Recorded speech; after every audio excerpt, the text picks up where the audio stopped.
Blessed Monday morning, kakapsat.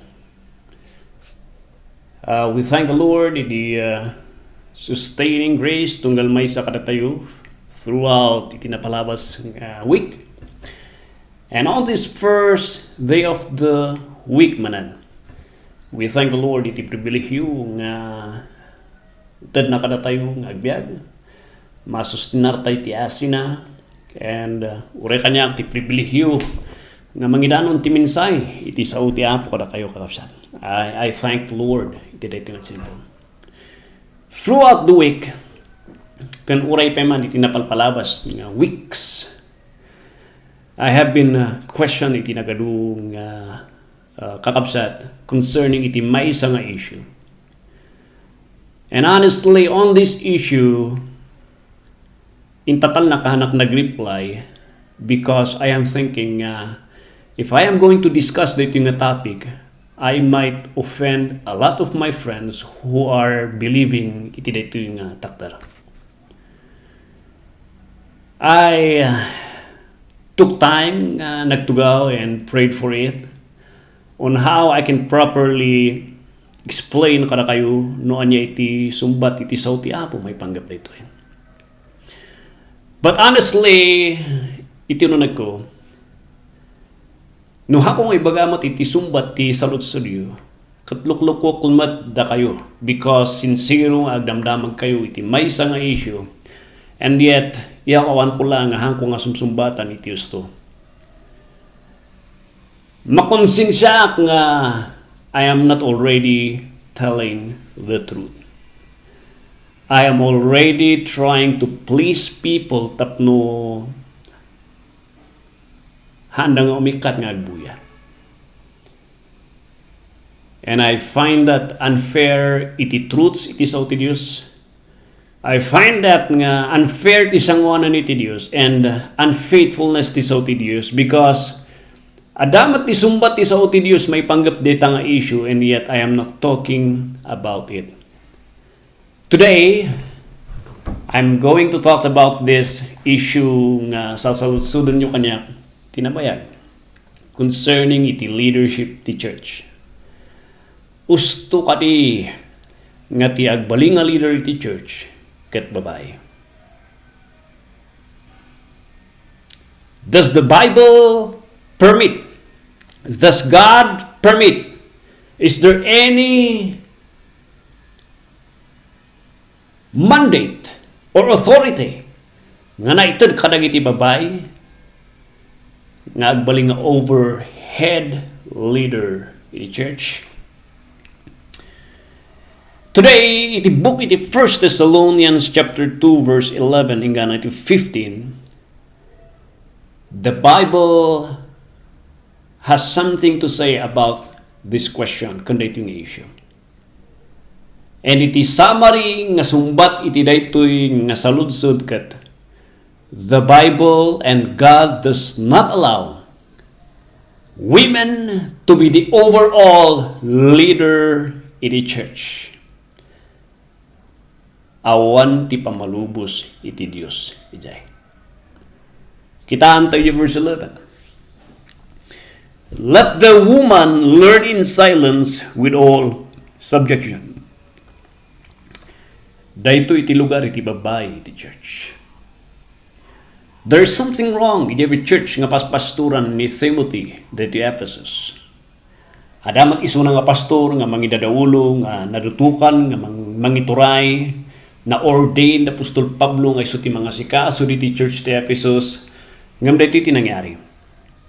Adu dagiti babae who are intellectual diti uneg iti church, highly intellectual na laing agsao, dakol ti influensya na iti church ti Ephesus, and they would like to take away the leadership kini Timothy and isuda tagbaling nga leader iti church nga isuda ti mangi pastor. That was the case. So, makita tayo dito nga issue, uray ganyan yung first nga churches nga bilangon ni Apostol Pablo, adan dito nga issue, and it was already addressed. And tataramidan tayo lang, kalkalan tayo ti sao ti Diyos, and see properly no anya ti sumbat ti Diyos may panggap dito. So that was the context behind the writings na aping nga naisurat dito verse 11 hanggang 14 nga dito iti lugar iti babae. Let the woman learn in silence with all subjection. Karag iti babae iti unag iti church. Ada tinapinpintas nga lugar yu nga mabalin nga ikas tayo. And that is to be in subject. That is to be in support. Hanga di itatal na. But that is to be a full support. Iti leaders iti unag ti church. In lalawag na Apostol Pablo di ay. But I do not suffer a woman to teach, nor to usurp authority over the man, but to be in silence. It's already the direct instruction. Awan ti paligoy-ligoy. Kunanam, I do not allow woman to teach. Kat na nga sawan, bawal dang agsuro ti Sunday school. Kat na nga sawan kadidito kat bawal dang agsuro ti young people. Kat na nga sawan kadidito kat bawal dang agsuro iti conferences nga dagiti nga pakauisan, dagiti babae. Dapat pastor lang kadito agsasao. No. The word nga teaching nga dito nga ibagbagana, that the work iti teaching nga ibagbagana dito kat it is in the context. It overall feeding iti church. Nga ti unag iti church, iti babae, they could teach iti children, they could teach dagiti babae nga kakadwada, they could teach dagiti babakat kan mothers, young mothers nga kakadwada di unag iti church. But on the overall leader iti maysa nga church, in directing and in feeding, in the feeding, kan leadership nga mangituray iti church. That is your jurisdiction. God does not give you a license nga alaan di nga position. That is for the called out men nga leaders. That is for the called dagiti nayaban nga lalaki nga nayaban niya po nga mangituray ti church. I do not allow woman to teach, nor to usurp authority over the man, nor to take the leadership iti lalaki. Ng pastor, ada tidakkel nga saludsod. Awan mo ti men gamin iti church. Awan mo't gamin iti men nga mangidaulo iti church. Kasatno nga diay. And if there is no man, awan ti lalaki nga mangidaulo kun qualified nga mangituray iti church kun mangidaulo ti church. Alan nga isalpak ta king kinumpormiditan nga basta lalaki. We will wait and pray and train this man. And if there is already iti available nga iniaban ni Apo nga suited, nga ready to handle the church, then we'll leave data nga leadership nga i-release tayo ti leadership nga data iti iman na data nga lalaki. For a while nga awan pa lang jay pastor, mabalin nga handle nyo isuda nga for a while. Kitaan nyo nagiti service agturtulo agtuloy lang tadi tawan nga ron alam nga matay ti church. Mabalin, agsuro kayo for a while. Mabalin nga sa kayo iti handle ti Bible study, Sunday school, mangisuro iti ko, ag-worship dita. But at the time nga in mayon kan adan iti qualified nga di pinili ni Apo kat ready to handle the church, that is now also the limit nga iti maysa nga tao. Ket nalpas ti maysa nga babae, ket nalpas ti biyang na nga mangiturturay iti church. It is already time for her to step down and release the full authority iti maysa nga pastor, iti maysa nga leader iti church.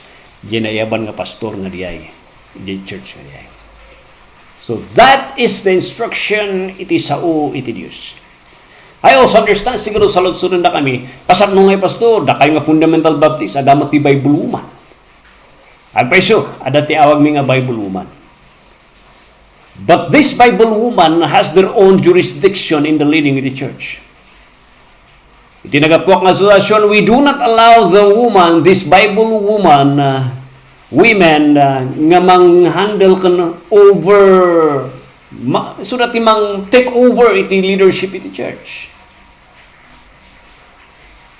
Iti jurisdiction usually kat isuda kat KTN young people, mothers, dagiti older mothers, iso ti handle da. But as to the overall nga mangidaulo iti church, we do not allow this Bible woman to take full charge of the church.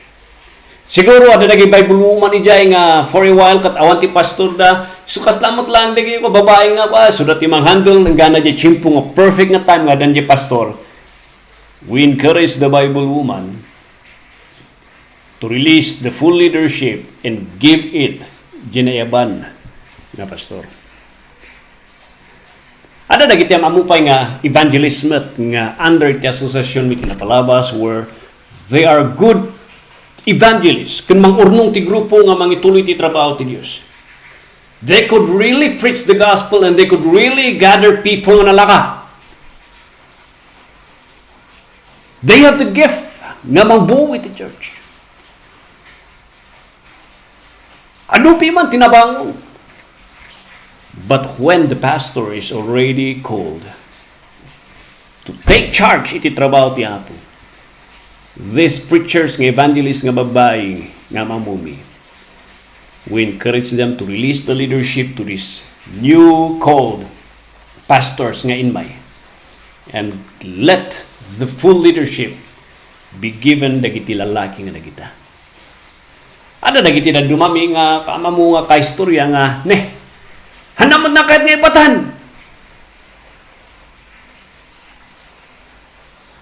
May the Lord's tikarkarita na, may the Lord have mercy kung dagiti nga kakadwa.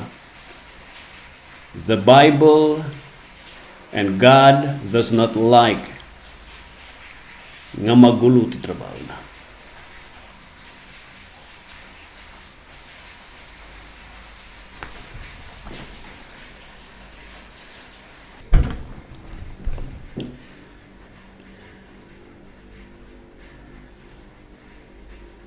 Iso nga dahil ko na itisok ya po may panggap na giti nga babae.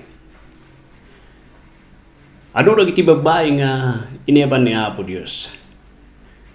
Ano kanya dati amamu nga they were given a gift nga may kasabay ti Banghilyo, mangirugi ti barunga grupo, namlaglagi pa nyo when it comes to the overall leadership. You need to know the jurisdiction and boundary itinter ni Apo Diyos kada kayo nga authority. And for the women nga kuna tayo nga taking who don't like to release that leadership, you are fighting against God's order of government iti unag iti church. Yung third thing ituloy tayo there is already a reason for this. Ngayon baga na Apostol Pablo, tap na maawatan nyo rito yun. I do not like nga i-degrade na kayo. Ada ti pasatiyo kang lugar yun. Ada ti importansya yun iti trabaho ti Diyos. Saan ko baga nga awan iti banor yun. Nagti kayat na Apostol Pablo, kat ilugar yun, di dyan nga authority nga enter niya Apo Diyos kada kayo. Han nga mabalin nga aguman. Kaya't ni Apostol Pablo nga amuyo ti mangilugar ti bagbagiyo iti trabaho na. Tapno na ornos. Kanada ti bendisyon kan panangusar niya Apo Diyos kada kayo. Then kunana dito for the reason argumento na for a woman not to take the overall leadership in the church kat ito. It is found in verse 13 and he was presenting the argument to creation. For Adam was first formed than Eve. This is the reason why man was first created. And sinmaruno ni Eva, and nagapuan ni Eva kat di paragpag ni Adan. That symbolizes nga dapat agpaituray iti babae. Nga ti lugar iti babae not only in the family is to be a backup iti leader nga lalaki. and not to be isuda iti mangtengtengal iti leadership nga inted ni Apo kadag iti lalaki. The second argument was presented in verse 14, and Adam was not deceived. The argument iti fall, iti panakatingnag ti tao. Nga iti rason no, nga nagbasol iti tao kat ti first nga naalilaw kat ni Eva. And Adam was not deceived, but the woman being deceived was in the transgression. It was Adam isuti na deceived. Dahil ti rason nga nangyari kini Adan kini Eva, iti natinag ni Eva ti basol because iti sobrang hayat. Nagsabitar iti rikna kan puso kon panunot ni Adan kini Eva. And that's also the time nga natinag ni Adan. As a consequence, ijay nga panglaglagipan iti lugar iti lalaki iti babae nga isuna kat dapat agpasakop iti lalaki kat di panakantinag iti tao. So di ko may timay sa nga panagutan tayo. Nga muray kasyay, pagdanon di 15, amo na Apostol Pablo, nga kuna na siguro iti babae. Adi penyang orta rami din mi, takas tang orti kung kuna Apostol Pablo, di usto nga ron, kami ang serbi, nagbibuya kami lang, di awan lang serviwin. Di point na Apostol Pablo dito kat kuna na, haan ko kahit nga bagamat nga ay-ayan nyo iti bagyo. Uray no kasjay nga kunayo nga natinag kayo iti basol, adat iba kada kayo. Notwithstanding, she shall be saved in childbearing if they continue in faith and charity and holiness and sobriety. With sobriety. Ngam uray kasjay, may salakan isuna, baban ti panaganak. Agure ka, salvation kat pamati. Abi ako kuna kat baban iti panaganak. Hanga literal di ay, kat nasawahan nga literal ti bagbaga na di ay. Tikat na nasawan di ay. Although isuna, kat isuna iti first, nga nalilaw, nga natinag iti basol. Kahit kung ibaga kada kayo, kuna ni Pablo, uray kasi iti nangyari. Iti ingkasta ni Apo Diyos, kat intod na latatiasi kan parabro kada kayo. Nga babaan mat kada kayo.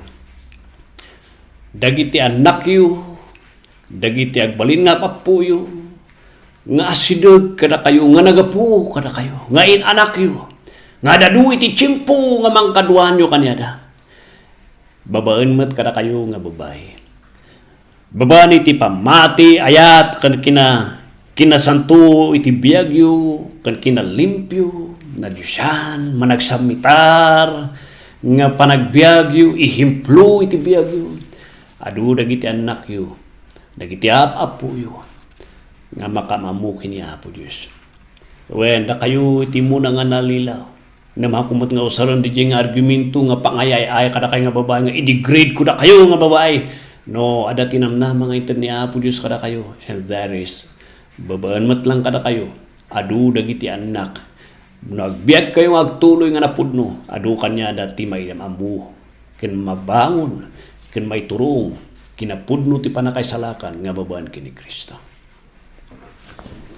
My brothers, iti Apo, ada tiba kada kayo. My intention for this afternoon kat nga dadaulan kan mang-create iti Apa. Udi kat mang ito iti usto nga order, iti lugaryo, iti nang ito dan ni Apo, iti otoridad kada kayo. You can preach, gather the people, dagiti ladies, dagiti evangelist women. You can do those things. But remember, there is a jurisdiction into ni Apo Diyos. Nga you do not have a lifetime authority to handle a church. That is for the man. No, awan pa ilang ti lalaki nga rod. Sige pa ilang, handle nyo rita. But when the perfect man, nga ito niya po Diyos kat Adan, nga ready nga takdar jay, give him your full support. Let them lead the flock. Release the full authority. Itimay sa nga pastor and give it to them. Because that is their authority. Haan nga naitad kanyang bijay nga lifetime. For maintenance, you stay there. But when a perfect man nga nayaban, it is already there, then it's time to move out. Haan kan nga makipkibyan. Haan mo nga ibaga nga siyak tinausad nito'y siyak timasurot, ta siyak tinangirugi, si kain may kalang. Agbay nakatisangwanan niya po Diyos. Niya po Diyos tinangirugi data, nausar ka lang instrumento. Now, if the work is already there, kung na verse 15 iti chapter 3, tapno adati urnosyo di balay iti apo. Tapno napintas kan nga nagulong iti trabaho ti apo. Iti balay iti Diyos, iti 15. Surutan nyo kumara ito yung instruction iti Diyos. For the order